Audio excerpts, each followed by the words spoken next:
Corona.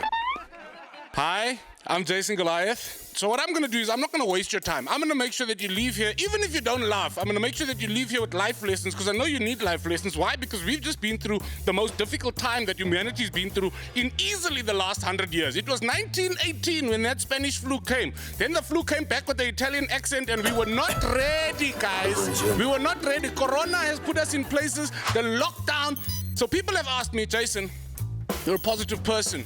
We know that chubby guys are normally happy guys, but tell us the secret. How do you do this? How do you stay so positive? How do you stay so upbeat? So here it is. I'm going to give you Jason Goliath's 3 rules to surviving a pandemic. Rule number 1.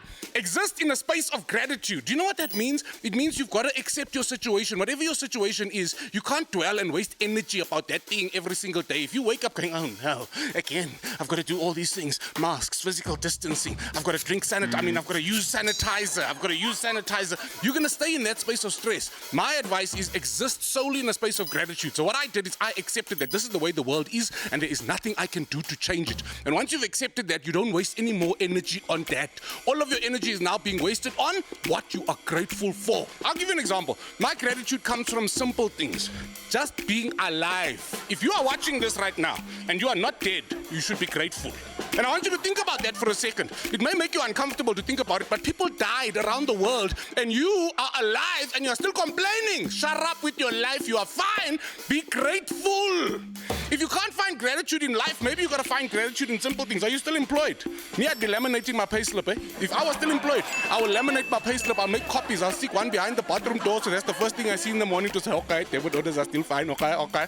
Put one in the fridge just to remind yourself, don't eat too much, you don't earn that much. But you got to put one everywhere and remind yourself to be grateful. Like my wife gets annoyed with me because now I'm suddenly grateful for everything. Like we pull out of our complex, we turn onto the street and I'm like, baby,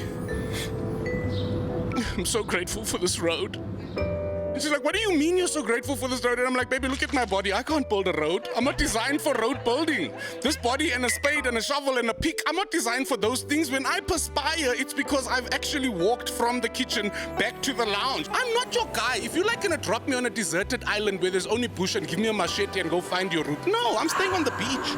I'm the guy that arrives after the machete bra, after the bra that came after the machete bra to make the dirt road. Then there's another bra that comes with that truck, beep, beep, beep, they drop the tar. Then I come, drive over all their hard work and get paid. Deb. Rule number 2. This one is a tricky one, guys, because essentially what you have to realize is this. Survival will go down in the column of profit. If you survive, that's all you need to do. Just survive. Abandon your hopes and dreams. Forget about all the things. Because I know, you were just like me. 1st of January 2020, we got caught up. Because 2019 was kake. 2019, your debit orders were bouncing. 2019, it was rough. You never answered one private number the whole of 2019. Then we thought 2020 is here. People were hashtag 20plenty. Hashtag the year of my dreams. Forget about every hope and dream you had, okay? You must just survive. If you survive, it will go down as profit. You've got to embody and embrace and hold on to the spirit of Bear Grylls. Mate. And when I say that, you've got to wake up with Bear Grylls every single morning and use Bear Grylls through the day. I know a lot of you don't do that WWJD, but now it's WW Bear Grylls. What would Bear Grylls do? Oh, mate, I could go for a cup of urine. So when you are thinking of, should I order Uber Eats? That's going to be nice. No. What would Bear Grylls do? Bear Grylls will eat a warm testicle like an apple, guys. Bear Grylls will pick a warm testicle from any animal. He doesn't even care. You guys have watched that Van Wilder movie. You know when those dingleberries are tingling there. Bear Grylls will pick that thing off an animal. He'll look directly into the camera and he'll bite into that thing. You know a warm juice will squirt, eh? Bear Grylls doesn't even flinch as that warm juice is squirting out. You'll tell him, oh, it's delicious. It's delicious. It's delicious. I don't know why. Testicles always look to me like they taste like bovril wrapped in cabbage. I don't know where that comes from, but I hope that visual sticks with you. You've got to survive. If you survive, you are going to thrive. So forget about that dream of learning French. Parlez-vous, parlez-foot sac. You don't need it this year. You're not going to France. Are you going to France? No, you are not. You wanted to, I'm going to do gardening because I've got green fingers. No, your fingers must be green from counting money. Let the plants die. The plants will grow again in 2021. We are just surviving, because if you survive, you are going to thrive. Dab one more time. It's a simple thing. Now, Most importantly, and this one is a little bit difficult. It's a little bit technical. You got to keep it moving.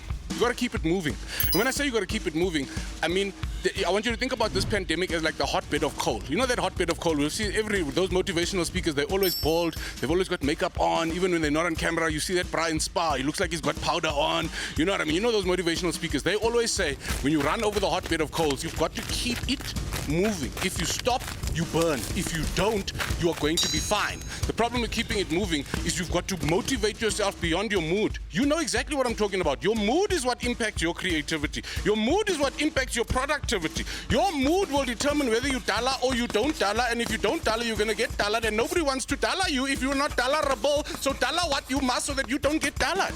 Think about it like, okay, don't be a garage pie.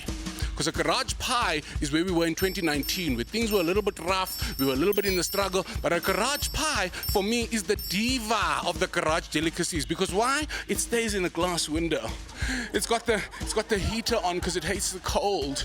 You know, to grab that pie, you've got to grab tongs and a bag, and you've got to put that pie in. You have choices. Do you want a pepper steak? Do you want Cornish pasty? Cornish pasty is for psychopaths. If you eat Cornish pasty, you must start asking questions about your life, But what you need to be is not the pie. Be the Chelsea pan.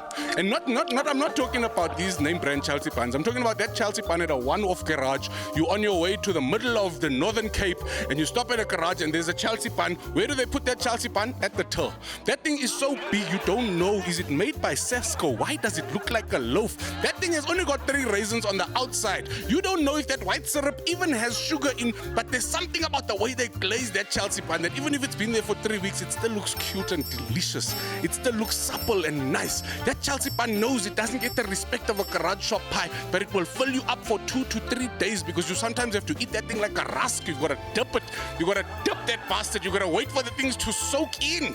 So for me, you've got to be the Chelsea pan. I'm always that guy that stops at the till, confident. No, just need cigarettes. Thank you very much, man.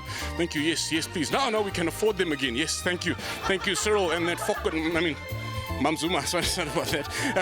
Thank you very much for these cigarettes. And then the Chelsea pan just looks at you, and then I look at the Chelsea pan, and the Chelsea pan looks back at me, and then I look at the Chelsea pan, and I'm like, no, I'm not doing it. I'm married now. I'm responsible. I'm a married man. And then the Chelsea pan is just like, are we? Be the Chelsea pan, guys. Be the thing that you would never have. Because if you survive, you are going to thrive. If you keep it moving, you are going to be fine.